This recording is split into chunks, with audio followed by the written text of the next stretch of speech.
As air travel has grown over the years, so too has the infrastructure that supports it. Major cities like Beijing and Tokyo have invested heavily in expanding their massive airports, which are now capable of handling hundreds of flights each day. To further manage growing demand, they have also constructed secondary airports to help distribute air traffic more efficiently, an approach commonly seen in major cities around the world. Moscow, however, has taken a different path. Instead of relying on a single or double airport, the city spreads its air traffic across four main commercial airports: Sheremetyevo, Domodedovo, Vnukovo, and Zhukovsky. These airports follow a different strategic approach than those of other big cities, and all four of them serve both domestic and international destinations. Moreover, these airports are not 40 or 50 miles away in some distant town that simply borrows the capital's name for branding purposes. Instead, all airports are located within about 26 miles or 42 kilometers of the city center, which is relatively close compared to airports like Paris-Beauvais, 42 miles away, or Stockholm-Västerås, 53 miles away. So here's the question. Why not just follow the model most cities used and make one airport a superhub like Dubai or LAX with a smaller secondary airport? Why does Moscow need four commercial airports? The answer lies in how the system came to be. So, Moscow's multi-airport system wasn't designed all at once. It evolved over decades, shaped by the Soviet Union's centralized but regionally distributed approach to development. Back then, aviation wasn't driven by profit, it was driven by central planning. Every airport had a role, assigned by the state. Routes, destinations, and even which airport you flew from were all dictated by a logic that was, well, not exactly free market. Much like the Moscow railway station network, flights flowed outwards from the capital in accordance with their geographical location relative to the city center. Moscow's three older airports, Sheremetyevo, Domodedovo, and Vnukovo, were each built out with different strategic purposes. Sheremetyevo, still the country's largest to this date, was the main international airport. It was the face of Soviet air travel to the outside world. From here, Aeroflot, Russia's flag carrier, operated flights to Europe, the US, and Asia. The second largest is Domodedovo, which handled long-haul domestic routes to Siberia, the Far East, Central Asia, and parts of the former republics. Meanwhile, flights heading south to Ukraine and Soviet-era vacation spots along the Black Sea departed from Vnukovo. So already, we've got specialization. It wasn't just three airports serving Moscow, it was three airports serving different slices of a huge, centrally planned empire. This wasn't just about logistics, it was ideological. The Soviet government viewed infrastructure as an instrument of national cohesion and control, not just convenience. So airports, like railways and highways, were built to serve the needs of planned economic zones, political priorities, and regional integration. Efficiency in a capitalist sense, like funneling all traffic through one mega hub, wasn't the goal at the time. Instead, redundancy, regional coverage, and strategic dispersion mattered more. In the USSR's view, this specialization was crucial in a vast and sprawling city like Moscow, where relying on a single airport hub would have created serious logistical and military vulnerabilities. Moreover, these airports were also designed to serve the greater Moscow Oblast, the large administrative region surrounding the city, which today has a population of around 8.7 million people. This configuration of airports also aligned with Soviet Union's broader security priorities. By designating specific airports for international versus domestic flights, the USSR was able to maintain tighter control over foreign travelers and reduce the risk of espionage or unauthorized movement within the country. However, things changed dramatically after the collapse of the Soviet Union. In the post-Cold War era, Russia transitioned into a semi-capitalist economy, and the country began opening up to the rest of the world. This shift led to a rapid increase in demand for air travel, both domestically and internationally.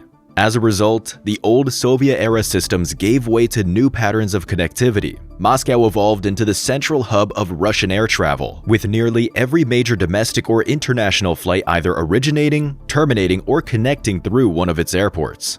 The specialization that once served military and strategic purposes has now been transformed into a commercial aviation network catering to millions of passengers annually. But that aging Soviet infrastructure, it started to buckle under the pressure. Sheremetyevo rose to become Russia's busiest airport, with Domodedovo and Vnukovo not far behind. At this point, runways reached maximum capacity, terminals grew crowded, and air traffic controllers were juggling more flights than ever. So when this happens, what do? Well, most cities would have chosen to expand one of the airports, and Moscow opted to do just that, but also they decided to build another airport. At first, they expanded all the airports over a couple of years, with new terminals and runway upgrades at all three.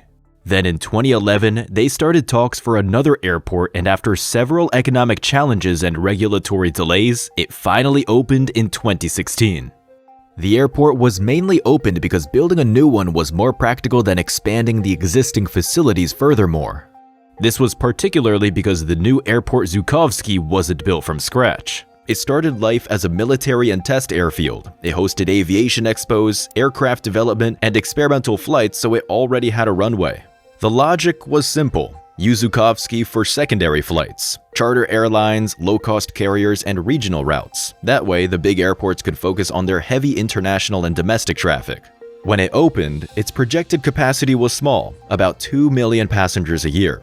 While further investment in passenger infrastructure could boost that number, the airport's growth remains constrained. Its airspace overlaps with that of Domodedovo Airport, creating operational limitations that are hard to overcome. That limits how many flights can safely operate out of both airports at the same time, and it's not a minor issue.